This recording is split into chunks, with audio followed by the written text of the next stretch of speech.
The Me Too movement has created an awkward moment for a female senator and presidential candidate.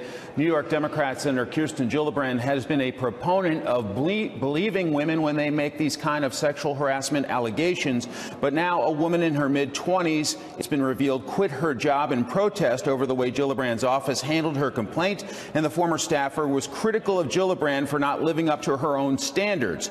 The allegation is a male aide who was more senior and married made unwelcome advances and said inappropriate things. Gillibrand Communications Director Whitney Mitchell Brennan saying that male employee has been held accountable. Quote, recently we learned of never before reported and deeply troubling comments allegedly made by the same individual.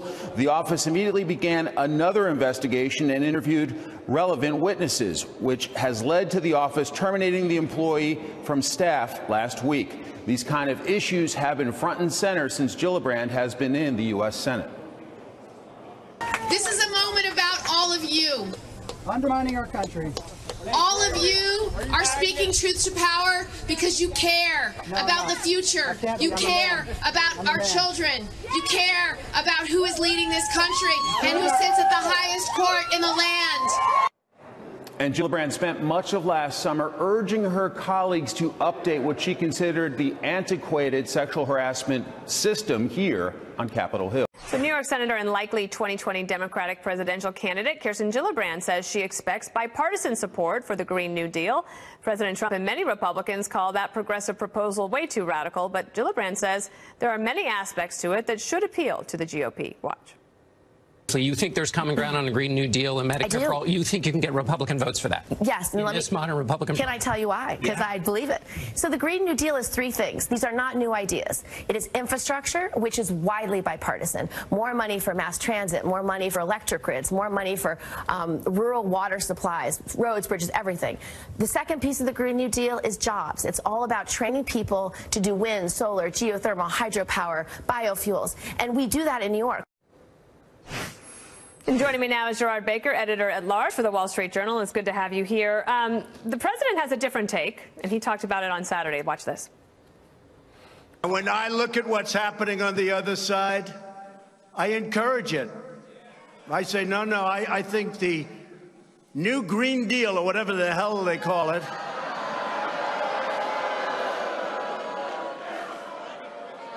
the Green New Deal, right? Green New Deal.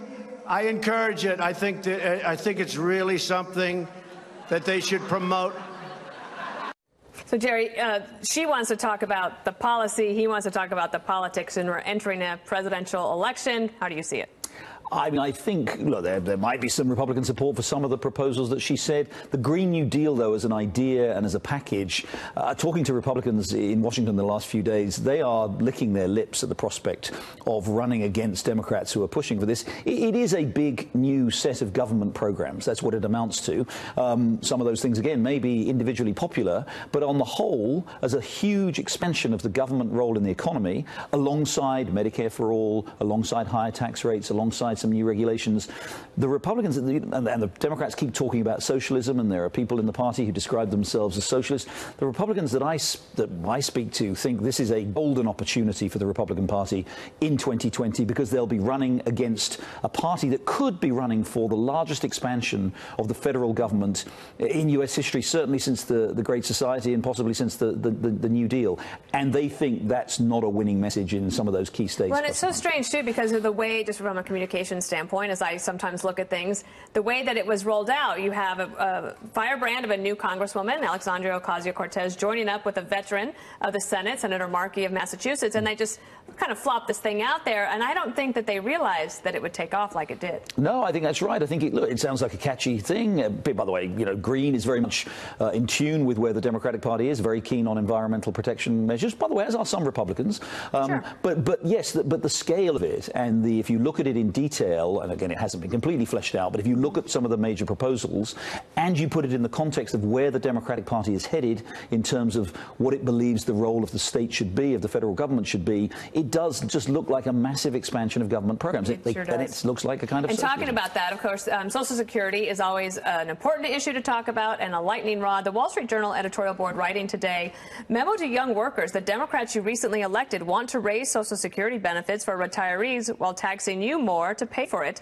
The plan would raise average benefits by 2% and ties cost of living raises to a highly generous and experimental measure of inflation for the elderly known as CPIE. Basically, the payroll tax rate for Social Security would rise steadily over 2 decades to 14.8%. Right now, it's about 12.4%, and that would apply to all taxable income above $400,000. Now, the congressman that supports this bill, he says, look, this is for the average American worker. The gradual increase in Social Security insurance premiums would only be 50 cents per week per year. He goes on to say polling likes it. Polling shows that Americans like it, that it's a doable, common sense solution that Americans want. This is a difficult thing because we know that the budget of the United States is being squeezed by programs like Social Security, but there's not a political appetite to do modest economic measures to fix it for the long haul. And remember, although it's been a motif of Republican policy for a long time to address the challenges of Social Security, which are serious. We've got an aging population, people are living much longer in retirement. The current structure of Social Security probably isn't enough to support them. Remember, although that's been a key Republican policy for a long time, President Trump himself was very strongly against it in the campaign. He said, not going to touch it. Not going to touch it, Social Security, Medicare. So it is an interesting challenge, this. Again, it does amount, as the Journal editorial page says, to another tax increase, and particularly a tax increase, by the way, that redistributes away from young people towards older people, and older people already do get exacerbating that problem. But there's also the other problem, which is Social Security cannot be the only thing that you rely on for your retirement, especially as people live much longer, thanks to good medicine and nutrition and all the rest. And there is a challenge there. Many private pension funds are underfunded. State pension funds are underfunded. Companies have been expecting significant returns for a very long period of time, which they're not getting anything close to. So we are facing a challenge. Whether it's a crisis is another matter. We are facing a challenge, though, about replenishing those funds and making sure that people, by the way, people in their 20s and 30s now can expect to live probably to 80, 90 on average. They're not going to be able to live on a pension for 30 plus years of that. So we are going to have to do something about the pension obligations that we as a country And we're not have. the only country dealing with this, right? The UK and other countries around Europe having to deal with it too. People are pushing up pension age and they're increasing contributions. They're talking about means testing pensions. So, yeah, but again, I do think a large part of the answer is going to be to ensure that people have the private sector through their employer or privately, that they have the private sector pension that's really necessary. I love it when you come on the show. Oh, thank you. I always learn a lot. All right, Gerard Baker, thank you. Pleasure. And make sure you catch his show. It's called The Wall Street Journal at Large with Jerry Baker, Fridays at 9:30 p.m. on the Fox Business Network.